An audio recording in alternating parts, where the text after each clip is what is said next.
The last major holdout on LGBT is the Muslim world. And the powers that be in the West are asking one question: how do we get Muslims to accept homosexuality and the gay and trans lifestyle? The answer to this question is clear for them because they have used a strategy to get America and Europe to accept LGBT. Two gay media strategists, Marshall Kirk and Hunter Madsen, developed a 6-point plan for what they called overhauling straight America. This strategy they published in 1987 and was later developed into a larger book called After the Ball. The purpose of this strategy was to mainstream LGBT. And the strategy was so successful that within 20 years, they were able to turn a deeply conservative Christian country, the United States, into a country that celebrates openly every aspect of the LGBT ideology. Now we see this same exact strategy with some slight modifications being used on the Muslim world. And if we allow this strategy to play out and be executed, then it's likely that the Muslim world will adopt and celebrate LGBT even faster than it was accepted in the West. So what are the components of this 6-point plan? Point number 1, talk about gays and homosexuality as much as possible, as loudly as possible. The goal is to desensitize. You want to make homosexuality something that is seen as completely normal, something that is completely mainstream. And you want the public to not be shocked by homosexual or transgender behavior. Ideally, they want Muslims to think about sexual preference in the way that you would think about flavors of ice cream or favorite sports. I like chocolate, she likes ice cream.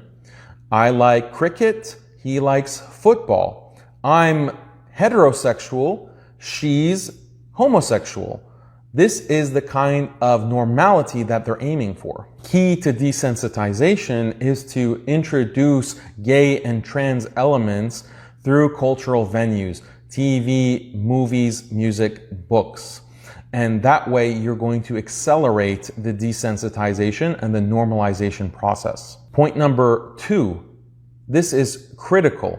You have to portray gays as victims, not as aggressive challengers. There is a huge non-bullying campaign. The point of these anti-bullying campaigns is to portray gays as victims who need protection and they need support. If they're successful in portraying homosexuals as victims, then that will create a natural reflex to want to protect that group. Ideally, the homosexual is portrayed as someone who's young, someone who is attractive, someone who looks normal by all accounts, but someone who is bullied, is a victim. In this way, the homosexual is transformed in the mind of a Muslim.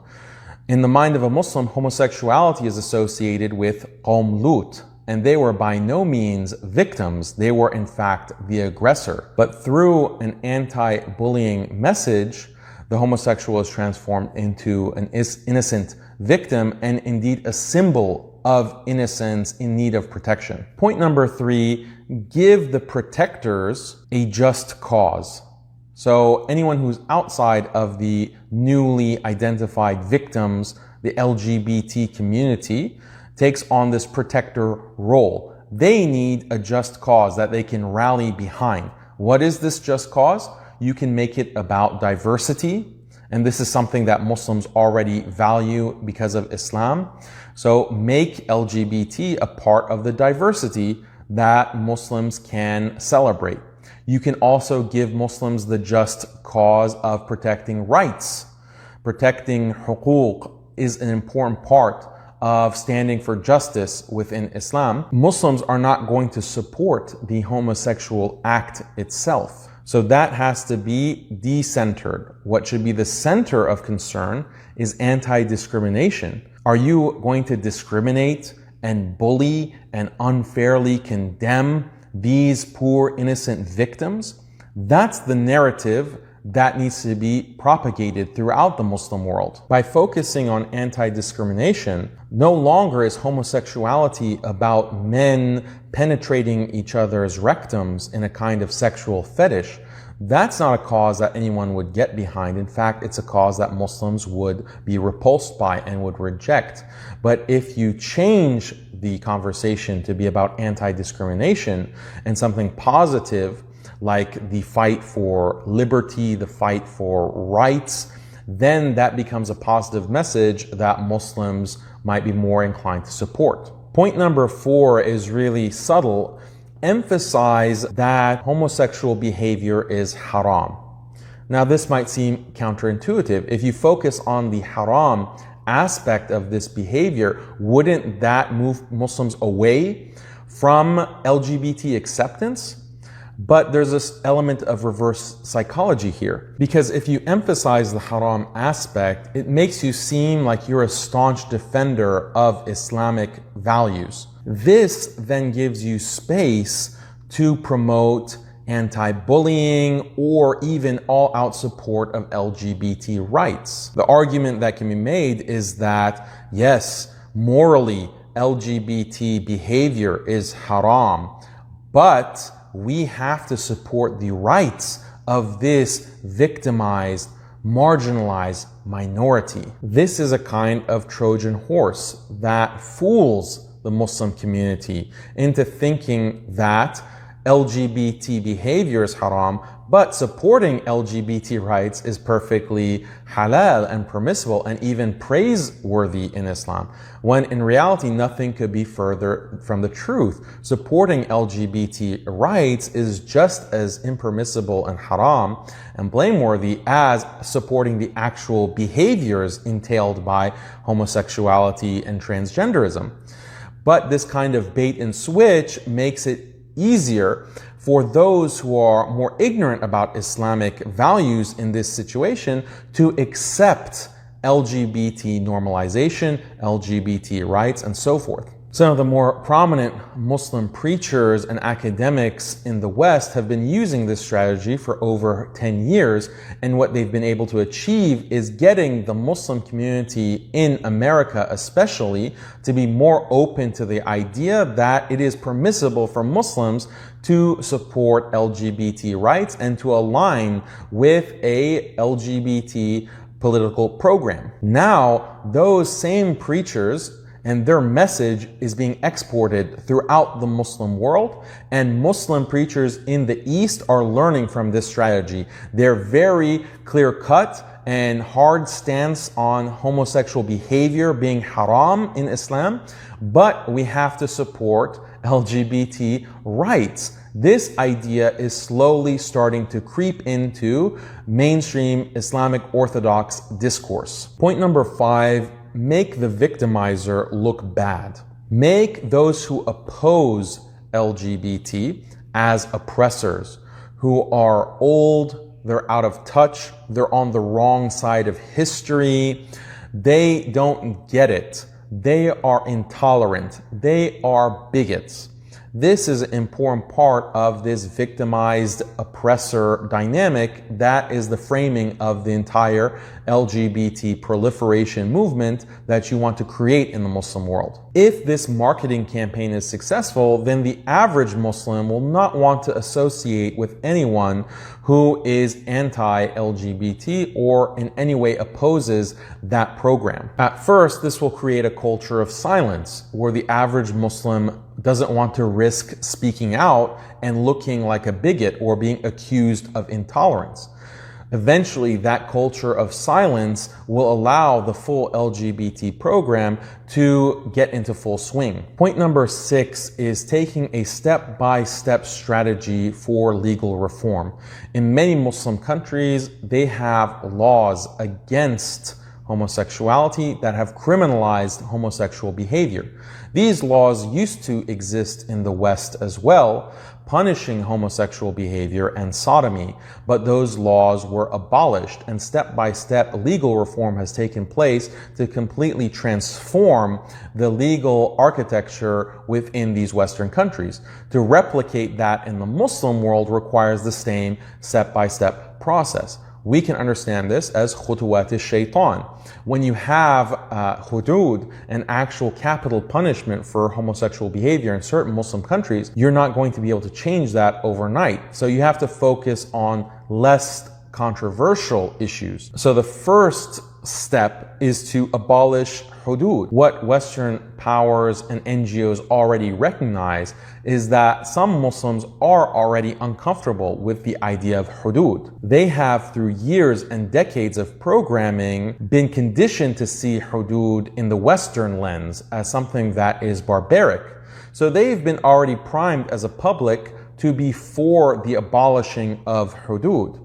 That means that that step is almost complete in many parts of the Muslim world, and we hear every day of other countries that want to get rid of these kinds of punishments from the legal system. Once the hudud are abolished, then you can decriminalize homosexual behavior completely. That's the next step. And the US government and the EU has been pushing sanctions on any country that has criminalized homosexuality and homosexual behavior.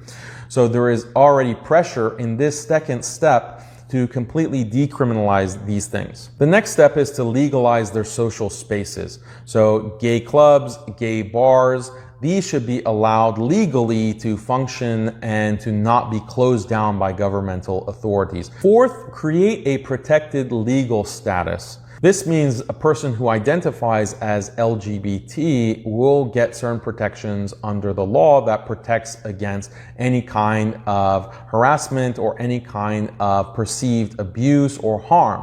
One of the bigger steps is to legalize gay marriage.